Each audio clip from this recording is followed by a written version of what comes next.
அதாவது இப்போ பொதுவாக பார்த்தா நான் சின்ன வயசுல பார்த்தா ஒரு டிஎம்கே தான் பார்த்துட்டு இருக்கோம். ஓகேண்ணா. நம்மளுக்கு கண்டிப்பா ஒரு சேஞ்ச் வேணும். அது ஒரு யூத்தா இருக்கிறது ஒரு பெட்டர் தான். ஸோ கண்டிப்பா தான் நல்லா செய்வார்னு ஒரு நம்பிக்கை கான்ஃபிடென்ட்டா இருக்கிறேன். சரி, ஓகேண்ணா. அவரோட பணிகள் வந்து எப்படி இருக்கும்னு நீங்க நினைக்கிறீங்க? அவரு சினிமால எப்படி டவுன் டு எர்த் பண்றாரோ அது மாதிரி இப்பவே ஆரம்பிச்சிடணும்.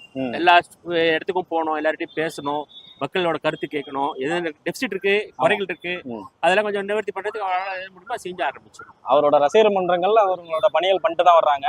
தளபதியும் களத்துல இறங்கி பண்ணணும்னு நீங்க நினைக்கிறீங்க? அப்பதான் மக்களுக்கு ஒரு okay down to earth man, நான் சாதாரணவன், உங்களில் ஒருவன் அப்படி. அது மாதிரி இப்ப சிஎம் நம்ம இப்ப சிஎம் சொல்றாரு இல்லையா, நம்ம முதல்வர்னு, அது மாதிரி ஒரு 26 எலெக்ஷன் நம்ம ஃபோக்கஸ் பண்ணோம்னா இப்பத்துல ஒரு டவுன் டு எர்த் பண்ணாருன்னா பண்ணலாம். பிளஸ் காலேஜ் ஸ்டூடெண்ட்ஸ் அவங்க எல்லாம் கூப்பிட்டுக்கணும். ஸோ வாட் டு டூ, என்ன செய்யலாம், அவங்களோட சஜஷன்ஸ் என்ன டெபிசிட் இருக்கு, நம்ம என்ன செய்யணும், அதெல்லாம் அந்த நிவர்த்தி இருந்தா வச்சுக்க. டெஃபினட்டா எதிர்ப்பு இருக்கும், எல்லாம்